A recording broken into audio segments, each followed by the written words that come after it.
14வது நாள் போராட்டம். 14வது போராட்டம். ஒரே ஒரு கோரிக்கை தான் சார், சம வேலைக்கு சம ஊதியம். 16-17 வருஷமா எங்களை ஏமாத்திக்கிட்டு இருக்காங்க. இந்த அரசாங்கம் செய்யறேன்னு சொல்லி ஏன் செய்ய மாட்டேங்குது? அன்னைக்கு எதிர்கட்சியா இருக்கும் போது எங்களை தேடி வந்து பார்க்க வந்தாருல, இன்னைக்கு ஆளுங்கட்சி ஆனதுக்கு அப்புறம் எங்களை எல்லாம் கண்ணுக்கு தெரியலையா சார்? அன்னைக்கு ஒரு பேச்சு, இன்னைக்கு ஒரு பேச்சு. அமைச்சர் தினம் ஒரு பேச்சு பேசுறாரு. இது எந்த வகையில நியாயம் சார்? அவங்களை நம்பி தானே நாங்க இத்தனை நாள் இருக்கிறோம். வாக்குறுதியை கொடுத்துட்டு இன்னைக்கு செய்ய மாட்டேன்னு சொன்னா என்ன சார் அர்த்தம்? அப்ப மக்களுக்கு எப்படி நம்பிக்கை வரும்? எல்லாரும் வாக்களிச்சோமே, கொத்து கொத்தா வாக்களிச்சோமே, கோட்டையில் உங்களை அமர வச்சோமே, இன்னைக்கு நாங்க நிக்கிறோமே ரோட்ல. ஏன் வந்து எங்களை பார்க்க வர மாட்டேங்கிறீங்க?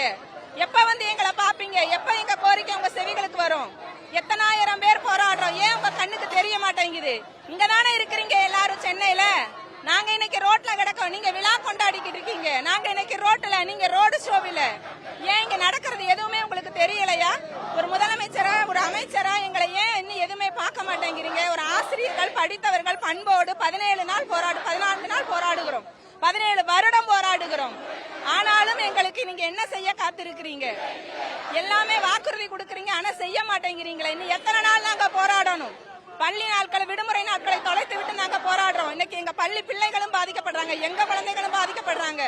எத்தனை நாள் நாங்க குடும்பத்தை விட்டு இப்படி நடுத்தருவில் நிக்கிறது சார்? நாங்களும் ஆசிரியர்கள் தான். எந்த போராடல சார், பேச்சுவார்த்தைங்கிற பேர்ல கூட்டிட்டு போறாங்க, ஆனா எந்த முன்னேற்றமும் கிடையாது. பேருக்கு ஏதோ ஒன்ன சொல்லி எங்களை வந்து தட்டி கழிக்க தான் பாக்குறாங்க.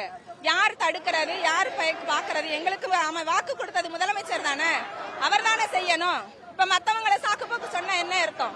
311 எங்களுக்கு மட்டும் கொடுக்கப்பட்ட வாக்குறுதி சார். இன்னைக்கு அடுத்த துறைகள் கேட்கும் சொல்றீங்களே, அன்னைக்கு உங்களுக்கு தெரியலையா? தேர்தல் வாக்குறுதி கொடுக்கும் போது அன்னைக்கு எங்க கரம் பிடிச்சு சொன்னீங்களே, கலைஞர் மகன் நான் இருக்கேன், கண்ணீர் துடைக்க வருகிறேன் என்று. இன்னைக்கு கண்ணீரோட நாங்க 14 நாள் ரோட்ல திரியிறோமே, என்னைக்கு வருவீங்க? எங்க கண்ணீர் எல்லாம் வற்றி போச்சு, என்னைக்கு வந்து துடைக்க வருவீங்க? உங்க பதவி காலமும் முடிய போகுது, எத்தனை நாள் நாங்க போராடுறது? பேச்சுவார்த்தைக்கு போனாங்க சார், இது வரைக்கும் 2 முறை தான் போயிருக்கிறாங்க, ஆனா எந்த முன்னேற்றமும் எங்களுக்கு கிடையாது. நம்பிக்கையான எந்த வாக்குறுதியும் கொடுக்கறது இல்ல. பிரீத்திங் டைம் வேணும் கேக்குறாங்க. எத்தனை வருடம் பிரீத்திங் டைம் வேணும்? உங்க அப்பா காலத்துல நடந்த தவறு சார். 17 வருஷமா பிரீத்திங் டைம் கிடைக்கலையா? இந்த 14 நாட்களா பிரீத்திங் டைம் கிடைக்கலையா? இன்னைக்கு தான் உங்களுக்கு பிரீத்திங் டைம் வேணுமா?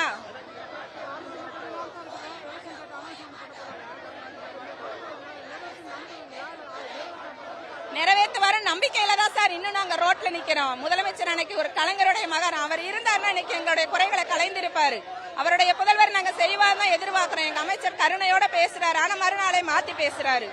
நான் கோரிக்கை நிறைவேற்றுவாங்கிற நம்பிக்கையில தான் இந்த வெயிலையும் பனியிலையும் எங்க குடும்பத்தை விட்டுட்டு இப்படி 14 நாளா ரோடா அலையிறோம் சார். அதனால நிறைவேற்றணும், முதல்வர் அவர்கள் நிறைவேற்றணும். கொடுத்த வாக்குறுதியை நிறைவேற்றுவதால் நல்ல அரசாங்கத்திற்கு அழகு. தேர்தலுக்கு வாக்குறுதி கொடுத்து விட்டு கொடுத்த வாக்குறுதியை ஏமாற்றுவது அழகல்ல. அடுத்த கட்ட நடவடிக்கை எங்களுடைய போராட்டத்தை இன்னும் தீவிரப்படுத்துவோம் சார். எங்களுக்கு கிடைக்கிற வரைக்கும் நாங்க போராட்டத்தை தீவிரப்படுத்துவோம். எந்த சூழ்நிலையிலும் நாங்க கைவிட மாட்டோம். எங்களுடைய உறுதியான கோரிக்கை எங்களுக்கு செஞ்சு கொடுக்கணும், அவ்வளவுதான். தமிழக முதல்வர் அவர்கள் 2018 எங்களோடு கரம் பற்றி 2 முறை கொடுத்த வாக்குறுதி. நாங்கள் ஏதோ புதிதாக ஒன்றை கேட்கவில்லை. 2009 திமுக ஆட்சி காலத்தில் நடந்த மிகப்பெரிய ஒரு வரலாற்று தவறு, அதை நாங்கள் களைகிறோம் என்று 2018 எங்களோடு நேராக வந்து நின்று எங்களுடைய கரங்களை பற்றி திமுக ஆட்சி அமைந்தவுடன் ஊதிய முரண்பாடு களையப்படும் என்றார்கள். நாங்கள் இதனை களைய கோரி பல ஆண்டுகளாக நாங்கள் போராடி வருகிறோம். அதில் குறிப்பாக இப்ப டிசம்பர் 26 முதல் எங்களுடைய விடுமுறை காலத்தில் தான் நாங்கள் போராடினோம். ஆனால் அரசு அதனை எதையும் செவிமடுக்காமல் இந்த 3 நாட்களாக அழைத்து ஆசிரியர்களை மிரட்டும் வகையில், தொடர்ந்து ஏதாவது ஒரு வகையில் மன உளைச்சலை ஏற்படுத்தும் வகையில் கருத்துக்களை தெரிவிக்கிறார்கள். நாங்கள் வேற ஏதோ சொன்னது கேட்கல. எங்க முதல்வர் எங்க கரம் பற்றி கொடுத்த வாக்கை தான் நாங்க கேட்கிறோம். நேரடியாக வந்து எங்க கையை பிடிச்சு சம வேலைக்கு சம ஊதியம், இடைநிலை ஆசிரியருக்கு 20,000 இடைநிலை ஆசிரியர் கொடுப்போம்னு சொன்ன வாக்குறுதியை நாங்க கேட்டு இப்ப போராடிக்கிட்டு இருக்கோம். இத்தனை நாட்கள் போராடும் போது எந்தவித ஒரு ஆக்கப்பூர்வமான நடவடிக்கையும் இல்ல. நேற்று போராடும் இடைநிலை ஆசிரியர்களுக்கு நோ ஒர்க் நோ பே அப்படின்றது எஸ்ஆர்லையும் என்ட்ரு பண்ண சொல்லி ஒரு ஆணை போட்டிருக்காங்க. இது உண்மையிலேயே உச்சகட்டமான ஒரு அடக்குமுறை தான் நாங்க கருதுறோம். எங்களை சிறையில கூட அடைங்க, எங்களை கொன்று கூட போடுங்க, நாங்கள் தொடர்ந்து போராடுவோம்.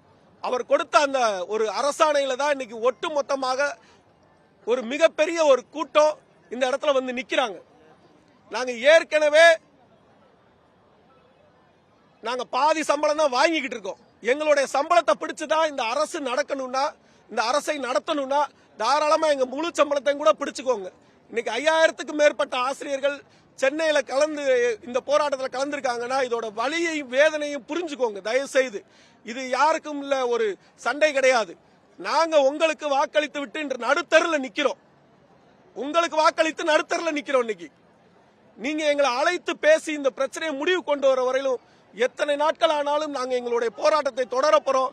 அரசு எத்தனை கடுமையான அடக்குமுறைகளை மேற்கொண்டாலும் எங்களை நாங்க தெளிவா சொல்லிட்டோம். எங்களை சிறையில் அடைத்தாலும், எங்களை சஸ்பெண்ட் செய்தாலும், எங்களை கொன்றே போட்டாலும் இந்த போராட்டம் தொடர்ந்து நடக்கும். நாங்க இதுவரை பொதுமக்களுக்கு தொந்தரவு செய்யாம போராட்டத்தை நடத்திக்கிட்டு இருக்கோம். ஆனா எங்களை அடக்குமுறையில தொடர்ந்து எங்களை மிரட்டி அடக்குமுறையில கையாண்ட பட்சத்துல இது அடுத்த கட்டத்தை நோக்கி போகுது. முதல்வர் அவர்கள் இந்த நேரத்தில் உடனடியாக தலையிட்டு, நேரடியாக அவர் தான் இதுல தலையிடணும். இதுல வேற யார் தலையிட்டாலும் இந்த பிரச்சனை முடிவுக்கு வராது. அவர் தலையிட்டு இந்த கூப்பிட்டு இந்த பிரச்சனையை முடிவு கொண்டு வர வேண்டுமாய் கேட்டுக்கொள்கிறேன். காவல்துறையினர் கிட்டத்தட்ட ஒரு 6-7 நாட்கள் எங்களை கடுமையான அடக்குமுறைகள், ஆசிரியர்கள் எல்லாம் கையை ஒடிக்க, பிடிச்சவங்களை கிழிக்க, சட்டையை கிழிக்க, அரை நிர்வாணப்படுத்த என எத்தனை அடக்குமுறைகளை கையாண்டு பார்த்தாங்க. ஆனால் எங்களுடைய போராட்டத்தை அடக்க முடியவில்லை. நாங்க அகிம்சை வழியில, அறவழியில போராடுறவங்க. நாங்க வன்முறைகளை எதுவும் செய்யறது இல்ல. இந்த சமுதாயத்தை உருவாக்கக்கூடிய ஆசிரியர்கள் இன்றைக்கு நடுத்தரல வச்சிருக்கதே மிகப்பெரிய ஒரு பாவச் செயல். எந்த நாட்டிலும் இல்லாத ஒரு கொடுமை தமிழ்நாட்டில் நடந்துகிட்டு இருக்கு. ஒரு கடைநிலை ஊழியருடைய அடிப்படை ஊதியத்தை இடைநிலை ஆசிரியர் கொடுத்துக்கிட்டு இருக்காங்க. நீங்க எத்தனை வழக்குகள் வேண்டுமானாலும் எங்கள் மீது போட்டுக் கொள்ளுங்கள், எங்களை சிறையில் தள்ளுங்கள். எங்களுடைய போராட்டம் தொடர்ந்து நடந்து கொண்டேதான் இருக்கும். எங்களை அழைத்து பேசி சுமூக முடிவு காணும் வரை இந்த போராட்டம் இன்னும் மென்மேலும் தீவிரமடையும் என்பதை கேட்டுக்கொள்கிறேன். நன்றி. மிக கடுமையான மன வருத்தம் தான் எங்களுக்கு. அதுல எந்தவித மாற்று கருத்துக்கு இடமே கிடையாது. நாங்கள் இந்த விடுமுறையில ஏன் போராடணும்னா, மாணவர்களுடைய கல்வி நலன் ஒரு துணி அளவு கூட பாதிக்கப்படக்கூடாதுன்றதுனாலதான் நாங்க விடுமுறையில போராட்டத்தை ஆரம்பிச்சோம். கடந்த காலங்களில் நடத்தின எல்லா போராட்டங்களும் 90% போராட்டங்கள், 95% போராட்டங்கள் விடுமுறை காலத்துல மட்டும்தான் நடத்துவோம். பள்ளி திறந்தோடனே நாங்க எங்களுடைய கருத்தை சொல்லிவிட்டு நாங்க பள்ளிக்கு போயிருவோம். ஆனா இந்த முறை இவர்கள் தொடர்ந்து ஏமாற்றுவது போல இருக்குதுங்க. நேத்து திரும்ப கேட்கிறோம், நீங்க சொன்ன வாக்குறுதி இது இந்தியாவிலே கடைசி மாநிலமா இருக்கு, இது எல்லாத்தையும் ஒத்துக்கிறீங்க, ஆனா முடிவு மட்டும் சொல்ல மாட்டேன்றீங்க. கேட்கிறப்ப இல்ல நாங்க எதுவுமே செய்ய முடியாதுன்றாங்க. அப்ப இது ஏமாத்துறதுக்காக, எங்களை ஏமாத்துவதற்காக நீங்க கொடுத்த வாக்குறுதியா?